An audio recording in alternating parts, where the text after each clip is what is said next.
finals where we're going to have the two-time BCX world champion Use go up against Wess on this newly beloved Priya. Okay, Use is already throwing out all the tactics. We saw a very aggressive weapon starve to start out the very first game of the set.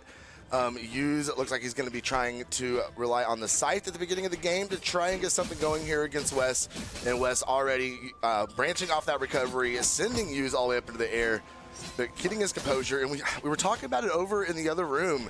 It makes me very, very nervous whoever's playing chalk rooms, especially when they're soft platforms on the map. Yes. So good at resetting those options for the chalk room player on those aerial onslaughts. So that's another thing we're going to have to look and see if Use is going to be able to counteract that as well. Yeah, this one hopefully shouldn't be too bad, just because Western Air Temple, of course, does have that kind of high ceiling. So those, kind of scary scenarios we've become so accustomed to viewing when you're spectating chalk rooms should be less likely to happen here. But with that said, I mean, Wess has a pretty decent damage lead here. Use is trying to kind of mitigate some of the blows, but is being extremely patient and kind of slowly but surely, surgically trying to take apart Wess. And now the damage deficit has been all but made up for, and he can start fishing for some knockouts. Gets a falling side air right here, disarms Wess in the process, and has the orb here. Can go for that end sig if he wants to, maybe off the side light setup. Yeah, let's see what he's going to set up here. Definitely, especially with the Fayette, the Fayette strength stat, Wess well into knockout range here. Okay, side light Sayer, that's going to be enough. Send him out to the side, and Use is the first to strike, taking a stock number 1. See how long it takes Wess to counter back. Okay, there's the weapon spawn. A weapon is going to go ahead and get snagged there by Wess. Of course, the chalk room in hand has it fused. Gravity cancels and goes for the fused side light, not something you see every day. And then it hits with the fused side air, right? So we've been watching a lot of Priya today, right? But in EU, very seldom usage of the fused kit. There was maybe a couple KOs taken with a fused down air, but otherwise people not really using it much. I think there was also one KO gotten with the fused side light as well, but Wess giving it a little bit of representation there, but now that he's, saying it's time to rack up damage, we're going to go right back to the split version and start chopping it up with those nairs and down airs. We did see Fry a little bit switch over to that fused version when you get close in the knockout range. You'd be fishing for like a side light. But no, definitely been favoring the split version. Okay. Reach up with the nair, and that's maybe something when we look at those damage stats in the weapon split, maybe on Chakran games, taking them all the way up to the top, and maybe, we could get a split between fused damage and split damage in a future time. That being said, though, everything is super, even Wess. We've all done it 1,000 times. I've done it. You've done it. I'm pretty sure I did it yesterday back at the hotel playing Brawlhalla last night. It's fine. It happens. It's just unfortunate when it happens in a tournament in this situation. Yeah, you just got to remember to refresh those resources, man. I mean, you chase dodge in one direction, and you're like, crap, I need to go the other way, and sometimes you can just end up kind of stuck or like a fish out of water, especially if you don't recognize within time. But with that said, I mean, Use definitely kind of happy about that. The stock count is even, the damage roughly even enough. And Wess chopping back in with these nairs and these recoveries. Recovery lingering for so long. Going to go ahead and make it hard for Use to get out the way of that one. But, I mean, these individual hits aren't too threatening on their own, but it's kind of when it becomes these longer strings where you start to feel a bit of the oppression from the chakrams here. But Use hasn't really thrown out an attack with this orb yet. He's trying to make sure that he's lining up his hitboxes. No punish. 2 whiffs so far. 3 now from Use. 4. Unable to find a hit. 5. There we go. Finally, after 6 different attacks. Just one there. But yeah, but it's one more than he had. A little bit more damage. Wess did a really good job though, being able to sneak down off stage, just stay out of the way of that punish. Oh, Use taking it very high in the air. Very risky behavior here. Okay, caught him with the neutral light. Big whiff on the nair. What is he looking for? He needs to get this damage back. We are 4 minutes and 30 seconds into game number 1. Wess hits him with the side light. Not much of a follow-up underneath it, though.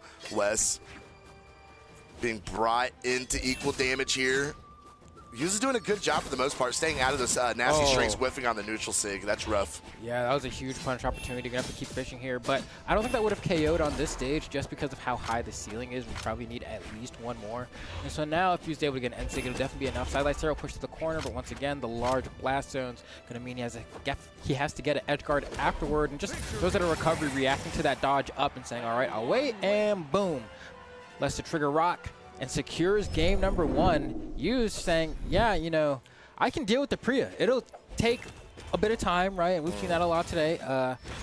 Just the counters, right? I feel like Orb has been probably one of the most popular besides either Taros, right? You know, either you get like a character that hits hard with a hammer, or you pick someone with an orb, maybe a spear. We've been seeing some Dusk for that as well. But at least in EU, that's what kind of the formula was. Looks like in South America, that might hold true as well. Yeah, the orb has definitely been a pretty pretty good count. A lot of Scythe, too. Yeah, a lot of Scythe. Man, he made Hughes work for that one. That was a long game. Number 1, a little over 5 minutes in length. And we are going to settle into game number 2 here. Wess first to get the weapon drop, going straight to the chakrams. Oh no, super early sweat beats out. Hughes going to go down and get the orb, and now a 3-piece, 4-piece, 5-piece off the recovery. Taking the damage lead here, and continuing to put the aerial pressure on Wess, but now swapping it back over to the chakrams, and we see a 2-piece coming out from Wess. Very aggressive from Hughes here in game number 1. Oh gosh, oh no. And you can see Wess with the aggressive chase dodge is looking to get those little extra bits of damage. But once again, if it's not a recovery, whether it's the regular or exhausted, Hughes does not have to be too afraid of losing the stock. Throws out an orb recovery of his own here, saying, I'm the original spinning around the world kind of recovery that we have in this game. Y'all are kind of biting my style here. Lots of shades of similarities between these two weapons, but you know, Chakram a little bit more on the like Qatar-like side. Whereas, I think, for sure. Orb is a little bit more bludgeoning, but with that said, Hughes is going to be the first one to get a stock here. And going to try to extend this lead a little bit further. Doing a great job of weapon-starving Wess, and he's juggling those weapons. Says, you know what, fine, I'll let it despawn, but not without snagging this other one from me. He's keeping the scythe in hand as well. He's trying to be sneaky with it. Where's the next spawn going to be? In the middle, and Wess is able to get the nair and the weapon pickup as a result. Hughes pulling out all the tricks, trying to get every slight advantage that he possibly can in this matchup. Wess, though, great job in the air. Oh, whiffing on the side sig. Hughes getting the small D-light punish on it. Oh no, that's good. Oh, not enough off that split recovery. Looking for another one. Hughes trying to get the very high punish, but couldn't grab it. Good extension off that soft platform though, as Wess catches the landing with the nair, sends Hughes up in the air with the recovery. What can he get off stage? Nothing but the swap on positioning here and a swap to split. Yeah, honestly, you can see the ceiling of this stage being like so helpful for Hughes here, right? He probably would have lost his stock 2, maybe even 3 times over. That Sayer finally is going to be enough, but definitely, you know, a stage I'm surprised that like we're going here as often as we are, right? We're just not getting those knockouts off the top. We're getting extremely close, but Wess also not opting to use the fused chakram recovery at all, and so kind of missing out on some opportunities where he would be able to get the stock a little bit earlier. But with that said, I mean, Hughes looking really good on this fate right now. Hasn't really let the signatures rock on the scythe kit, but maybe now it's about time. Yeah, we haven't really seen it at all, have we? Okay. Sayer's going to go ahead and connect. Kind of edge guard that we have. Weapon throw to the face. Wess going to jump back over. We see the movement exchanges in the air. Both these guys are looking for the best positioning possible. Hughes throwing down the dare. Can't find it. Wess in his face with a dare of his own. Another one in. Ooh, reaching down again. Oh, he let the ground pound rip. He might be in trouble against Hughes. Oh, no punish off of that. Nothing. Gets the end sig afterwards, so you know what? It's all worth, yeah. You know, I was thinking maybe he's going to be able to get a downer off the wall there, but couldn't quite line up the hitbox. Wess's recovery a little bit trickier than I think we both anticipated there, and he was able to get back, but not for much longer as Hughes was able to go ahead and turn things around extremely quickly here. And now he's just trying to get a little bit of extra damage. Chakram can feel so suffocating when you're in a final stock situation with it that you want to get as much damage as you possibly can here. And you know Hughes wanted that punch with the end light. If he was able to get it, he was going to be able to convert that to a Nair Sayer probably, and get close to 70 some odd damage. But now gets caught by the recovery here. It's not enough. The split chakrams yet again, not having enough punch to him. And he will not swap over to that fused. You won't. He won't do it. He'll just say, I'll find my next snare, and then I'll press recovery again, and that's what we're looking for. There's the recovery. Still not enough. You know? I cannot believe it. Look how dark red it uses. I mean, I know this has a high ceiling, but that is crazy work. Okay, finally a signature coming out, but it's not going to be anything, and Wess is going to go ahead and tie these stocks up. But Yuza still has the damage advantage, has the game advantage in this set, and is going to look and try and go up 2-0, going into game number 2, or game number 3, pardon me. Okay, dares out. Reach up with the nair, a lot of whiffs happening here. Wess going to catch the landing. Yu's coming back up with the recovery, and nair's going to whiff.